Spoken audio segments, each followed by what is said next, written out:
Well, here we are. It's fine. I mean, it's finally, the moment is finally here, bro. We 100%. done made it to a sit down. Made us sit down, bro. Even though we sit down all the time. But we officially on. We officially off the links, though. the We officially off the links. For and, sure.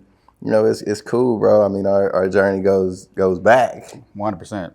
What's that, 16, 15 years? Yeah, man. Oh, my God. 2011, bro? Come on, half bro. our lives. Tell me about that. 2011, bro. Official visit. Official visit. Like, we've been going for a long time, bro. And, man, what was that? Down in Austin, Texas. Yeah. Threw us down there on Cesar Chavez to the Four Seasons. First time we ever stayed in a hotel Ever. What? Four Seasons? Hanging out with our big dogs at the time. Come on, With bro. Quandre taking care of us. AC hitting the dance moves. Come on. Y'all know that. Y'all know that. Man, what a blessing it was, bro. And, Absolutely. I can't wait to dive into it, bro. But here we are. Welcome to Off the Links, where, you know, we dive deep into perspective, growth, mindset, and how we persevere through adversity. Today, I'm here with one of my best friends, former teammates, Orlando Duke, AKA Duke Nukem, Thomas, you know, former NFL player, what, 5 years? 5 year NFL vet, entrepreneur, serial entrepreneur, Yes, sir. big time. And I mean, just such an all around great man. I appreciate it. And a joy to have you here today, bro. Man, I'm glad to be here. Come on, for real, dog. 100%. Yeah, so I mean, let's just jump straight into it, bro. Take me back to that visit. Take me back to 2011, bro. Like the start of it all. I tell you, it was actually on my first official visit. That was my only official visit. Same. To be honest. Oh man, so I can remember it vividly, bro. I mean, from us riding around town, they did it right. Yeah, and absolutely. Having the first time to actually get to meet you guys, because I wasn't the kid that actually looked on the rivals and saw who all committed. So showing up was my first time meeting everybody. So it was cool, dude. You know, we had the number 2 recruiting class in the nation. A lot of talented guys in the room, but a lot of great guys that, you know, we still call friends today. So, man, shooting it back to 2011, man, it was fun. It was kind of scary, especially stepping into a space like that, because I've never done it before. But, bro, it's 10 out of 10. 10 out of 10, absolutely, bro. I ain't gonna lie. I came out there with that blowout, bro. That was, God. I can't even tell. I can't even tell you how, like, stressed out I was leading up to it, bro. I'm like, I just tried to put something in my hair so my hair would be a little curly. It was already long. Man, my shit was straight. I was like, I ain't gonna lie, you was looking like Beetlejuice out there, dog. Hey, bro, I was sick, But I still remember going out, having a good time. We had the whole guys out there. That song came on. It's going down. Hey, you was in there hitting that. Hey, like, bro, that is a core memory for everybody in our class. Like, bro, for real, bro. Like in the bus going to Longhorn Network. 100%. Bro, singing the Drake album, Take Care, that just came out. Everybody singing the lyrics, between bro. that and Taylor Gang. Yeah, bro. Wiz Come Khalifa on. Yeah, bro. Shout out to Wiz Khalifa, man. 100%. Shout out to Trey Holtz too for. Straight out the Trick or Trey. Hey, Trick or Trey. For real, bro. What was one of the biggest adjustments though? When you got to Texas? Man, I would say coming from Killeen, really went to Copper Scope High School, but that whole area is it's a small town. It's a very diverse town, with it being a military town, but it wasn't as big as in Austin. Right. So going on to UT campus, it was a shock being around so many different people. Like walking campus the first time, just seeing the flood of folks going to class, that shocked me. Bro. And it was a cultural shock too, in a sense, because being in military town, man, you around everybody, extremely diverse. Right. And UT is UT, PWI. Right. So it took some getting used to, you know. But honestly, after like the first couple weeks, maybe I'll probably say the first month or so, I caught my groove, started meeting people outside the class or outside the locker room. Right. And then it was all she wrote from there. Man, I really love Austin, bro. Man. I love that. Man, it's such a beautiful city, such an awesome culture. Oh yeah. And it's like, I feel like it's a lot more diverse than it used to be. I feel like it's grown in some ways, and some ways we like, some ways we don't really align Mm-hmm. with. But you know, that's That's life. change, yeah. That's life. That's change. For sure. And man, those times at UT, Come on, bro. come on, bro. I go back any day. I'll go back now. Any day. With the NIL money Any too. day. Take What? me back. Let's get paid. Man, we're going to talk about that too, because I feel like that kind of has disrupted a little bit of that nostalgia and euphoric experience that those times did provide. 100%. What are some of the things that you learned most? Like, what are the biggest takeaways that you had at the University of Texas? Man, I would say one thing that held true to the reasons I went there, and then some of the things I learned from coaches that was there, is the importance of relationship building. I think that's the biggest thing I took out of college. Right. I mean, I got my degree and went to school for, communications and business, but a lot of the things I learned actually in the actual workforce came from experiencing it. But as far as learning from college is the importance of relationships. Right. So I would say that one hands down. Relationships, such a key component to, finding success. Not only that, but, just finding peace, because the more you can connect with people, the more you can learn what other modalities or what is available to you. Because, like when you grow up in a small town, you only see so much. Exactly. And when you go into a big city, there's so much more that you get to see 100%. that you have no idea about. Man, I'll tell you, it was it's eye-opening stepping into a city like that, and then being able to build the relationships with authenticity and the genuine aspect of it that you're able to actually feel at the time we was at Texas. Man, I really felt that with that coaching staff that brought us in, bro. Like that's why I really felt that pull to go to that school. No, 100%. I feel the same way, bro. Like you already know, me and Mac had the episode on the links. Yeah, 100%. Like, and that's just one of those things that we had that bond. We created that relationship, and it has no shelf life. 100%. Like, because the value that he put into us and how he believed in us and gave us an opportunity to go and play at the University of Texas, boy. What? You already know what's up. Come on, man. Yeah, you already know what's up. Hey, Texas gang. What or die? Texas gang or die. Come on, what? Come on now. You know it. Yeah, so people see the logo. That's right. But they never really see the growing that happens behind it. And that's going to lead us to our next segment, pressure and mindset. What moment at Texas were you truly tested, where it tested your identity and it tested all the things that you thought you knew in that moment? Man, I would say going from, like I said, a smaller town, being a big fish in a small pond, to stepping into the University of Texas where you're now a small fish in a vast ocean. Yeah. You know what I'm saying? For real. And especially transitioning into playing defensive back and trying to go both sides of the ball, being around a lot of talent, and then trying to find yourself in that confidence again. Like that's probably the first thing I noticed going into UT. Man, I stepped on campus, I was soaking wet, 160 pounds. I was a little dude, bro. And all the guys around us, man, they 300, big mouth, 300, 250. All these guys are big dudes. Big. So it's an eye-opening experience, bro. And then, like I said, just figuring out who are you in that moment. Right. Yeah. Man, no, that's powerful, bro, and that's real. Cause shit, I can tell you from my experience going out there, Mineral Wells, Texas. Oh yeah. And I ain't no football. Track I man. had no football IQ. Yeah, you a track man. My football IQ was probably the worst on the team, bro. I didn't understand concepts. I didn't know defense. All I knew was how to run and hit. Straight up. How to run and hit, bro. So I'll tell you what made me grow up real fast getting thrown in that fire, though. Oh, yeah, what? Coach Akina gonna throw you in that fire, boy. Talking about freshman year guarding Kenny Stills in the OU game. Boy, I'm looking like Kenny. Like, hey, bro, hey. You got my back. Like, for real. Look out for these. Yeah. AP got me. You got me. For real, bro. What's one of the things you had to unlearn when you got to Texas? Man, I would say unlearn. I had to unlearn thinking that I was already prepared, thinking that I'm already Arrived. arrived and ready for that Yeah. moment. You know what I'm saying? That humbling aspect of, oh no, you got to compete, baby.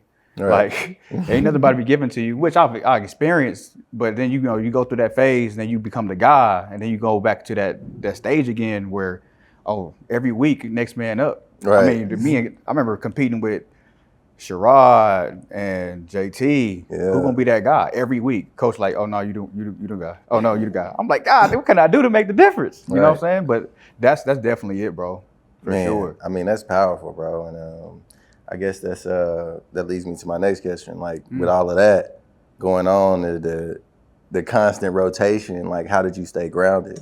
Man, understanding the importance of, like we said when we first walked in here, man, routine. How can you start finding ways to separate yourself? I mean, that translates into life. You know, what does that look like for you to get better? How do you master a craft? You know, and continue to pour into yourself to make yourself separate from the pack.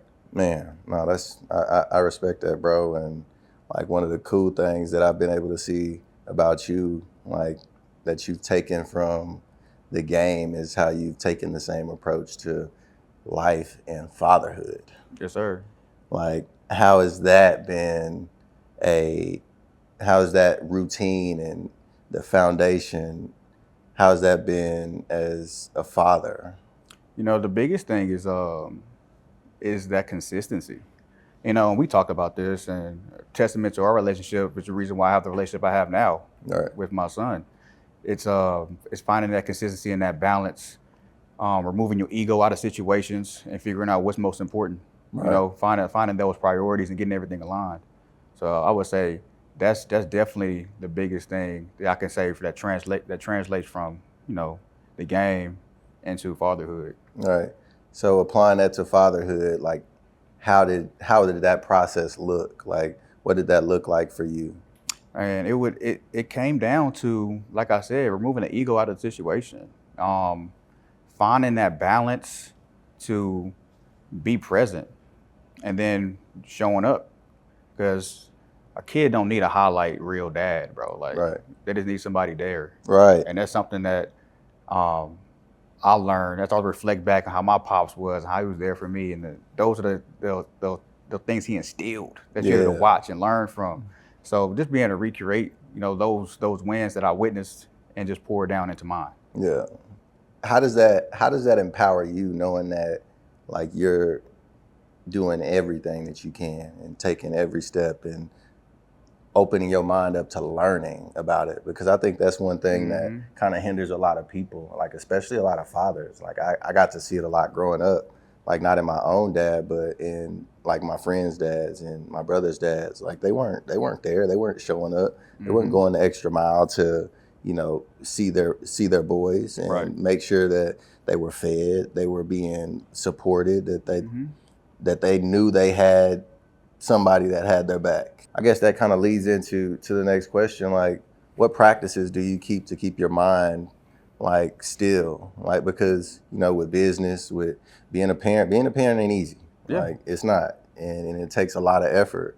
Like how do you stay grounded and how do you keep yourself at an optimal level to go out and, you know, be the best dad that you could be? Man, absolutely. I mean, between trying to build a business, and remaining entrepreneurial, finding other avenues and ways to build with other people in my network, being a dad, being a caretaker, like you know, I got my grandmother. I have to find time for myself, Right. and that looks different in different moments. Yeah. So the biggest thing I would say for me, man, it's like it's meditation, but it's meditating in different ways. Sometimes I may walk and meditate. Sometimes it may be me waking up in the morning, throwing on some Al Green and cleaning up. Yeah. And that may be what it looks like for me.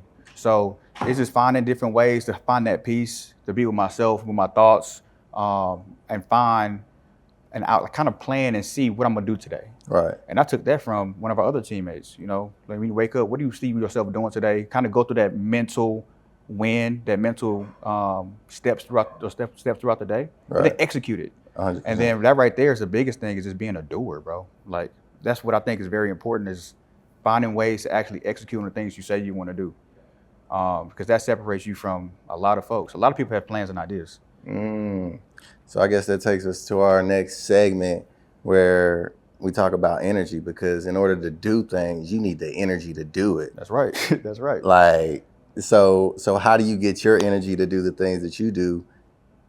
And how does it relate to you being in the energy space? Man, I would say energy in everything that we do, dude. From the relationships that we build between one another, from the lights that's on in the building to the economics and how things flow. Like Right. it takes energy. So for me, it's making sure that I'm aligned. It's making sure that I'm providing the best service and I'm pouring into the people that I'm working with, that they got the best me. And that's very important. So, I mean, I didn't see myself being in the energy space at all, to be completely honest with you. And stepping into it, I thought renewables was just solar panels. Right. Like, oh, sun turns this on and oh, we're gonna power stuff. But it's actually so much more in depth than that. Very similar to when a layman will watch football. They see people running around catching and throwing the ball. Right. But for us, we know we can watch the tape. Like we can see what's coming. Yeah. We see how this place is going to develop. There's a lot more insight into it, you know. So I would say that's the biggest things I can say when it comes to energy, how I can find myself into that realm. Right. So with with the work that you're doing in the energy space, like what problem are you solving? Man, really, I am in a nutshell, I'm helping commercial businesses reduce their expenses and turn the liability into an asset. So for every business, on their bottom line, they're gonna have to pay utility costs. It's unavoidable. I'll just find ways to bring an energy solution to reduce that cost. And a lot of times, if it's a solar system, it can be a revenue generating asset that they can depreciate, they can leverage, and it makes a lot of sense for guys, whether it's nonprofits or for-profit businesses. Okay. So sustainability. Absolutely. What does that mean to you in life and in business? Man, sustainability for me in life, it's being aligned. You have to have routine. You have to be goal oriented. You have to be finding ways to knock down those pillars one step at a time. You know, we all got the big goal, but how can we chip away at it and get there? Right. And it's very much the same way for businesses. Like a lot of guys you may see, they talk about in their portfolios being ESG compliant or trying to go carbon neutral. But how you get there, you're not going to do it overnight. No. So how do you knock down those different steps? And that's kind of what we do is take a look at maybe an energy broker contract. Maybe it's LED lighting, HVAC optimization, water solutions. Maybe it is solar. You know, every solution may not fit every client, but we try to find a way to make them sustainable. Okay. Yeah. I love that, man. You really break it down to a science. Like it's deep, man. Because I mean, you know this, bro. When we play football together, I'm always the kind of guy that like to know everybody's job on the field. Right. And being able to communicate those positions and those jobs ultimately correlates to us all winning. Right. So if I don't know something, I'm gonna make sure I'm gonna go out there and learn it, 100%. or I'm gonna reach out to make sure I have a relationship or a teammate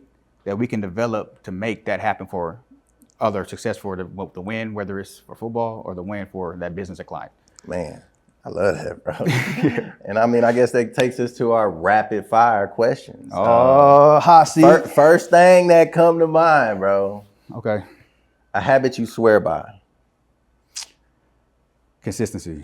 A mind shift that changed your life. Ownership. A lesson fatherhood is teaching you right now. Patience. Oh yeah. Thanks. One thing you do to reset when life gets loud. Meditate. One word that describes who you are becoming. Whew. I'm gonna take it spiritual. I'm gonna say more godlike. Yeah. Be more aligned. Come on. And best golf memory with me. Oh, bro.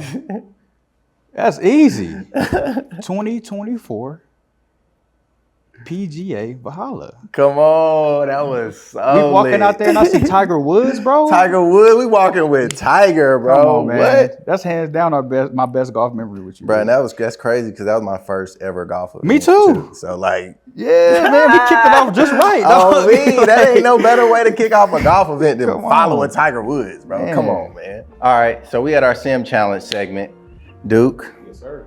You chose closest to the pin. That's right. You get 2 shots. You got to land on the green. All right. Closest one wins.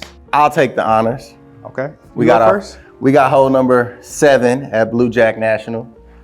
What's our distance here? Distance 128. Easy little pitching wedge. At least it should be. I'm gonna drop But we got 2 shots though. I had the 9 ready. I'm gonna pick up the pitching wedge too. Oh. Go. Oh God. He ate his Wheaties this morning. My man Splash Town. Oh man. Sound like somebody wasn't all the way locked in right there. For real though, I need to lock in on this last shot. Are you sure? You need my 9? I might need to grab a 9 Yeah, so I can get over there. You better get up, man. Push that club. I gotta get on the green, brother. You know, they get real quiet, like with more pressure. I'm gonna stay nice and solid for him. Nah, this is 6 iron. I ain't Oh, doing that. look, man. Look, he don't know what he want. Pressure bust pipes, man. Ah, he on the dance floor? Jump. Oh my Look God. like your boy only got to touch the green Oh on my in. gosh, bro. All right, so let's see. This. I'm gonna stay with the 9 because he playing short. I ain't about to try to pull out no pitching wedge to get myself the best shot to get up there. How much does routine play in your game? Man, that's everything. You gotta have a routine, bro. That's one thing we definitely learned from football. My golf swing though, let's see how this goes. Ooh. I think I may have got hit it the a little distance. too far. Oh. Maybe I do need to pick up that pitching wedge. Overcooked it. All right, let's switch the club up. You switch the club up. Let me see what I can do. Come on, change your weapon. All right, pitching wedge 128. Ooh, what you thinking about, dude? What you thinking about? Putting it in the hole. Don't worry about it. Oh man. Oh. Go in. Oh. Oh. Stay on the dance floor. Stay on the dance floor. There it is. Oh. Closer to the pin. Put some respect on my name. Oh, hey. Hey, it had a little, look, it's still going backward. Come on. I meant to do that. It's still going back. All right, Scotty. A little backspin. Dude got me closest to the pin. He win this segment. Good shit, bro. Let's go. Good shit. All right, let's get to it. That wraps it. That's a wrap. That's a wrap for this episode of Off the Links, man. Where can we follow you? Where can the Oh man, you can go to my website, dukenrg.com. That's the letters NRG. You can follow me on socials. On Instagram, it's Duke Thomas. Across all platforms, it's Duke Thomas _. And look forward to getting connected with people, whether it's just questions to learn about sustainability for your business, even for your home. There's different ways that we can collaborate, whether you're a commercial developer or there may be someone that needs help for your business. Reach out, I love to help, and maybe sit down and have a conversation. Man, and one last thing. You got one message for the athletes and the people that's watching. I would say bet on yourself. Confidence is everything, and you have to believe in yourself in order to achieve anything. Because if you don't believe in yourself first, man, who gonna bet on you? Right, nobody. That's right. It's hard to invest in something that don't believe in itself. 100%. So that's a wrap for Off the Links. I'm your host, Adrian Colbert. This is my brother, Duke Thomas. Make sure y'all go check him out and make sure y'all stay tuned. Follow, like, subscribe, share, comment, save, do it all. We on Spotify, we on LinkedIn, we on TikTok, we on Instagram, all the social platforms. And we'll see y'all again next week. Off the Links. Peace.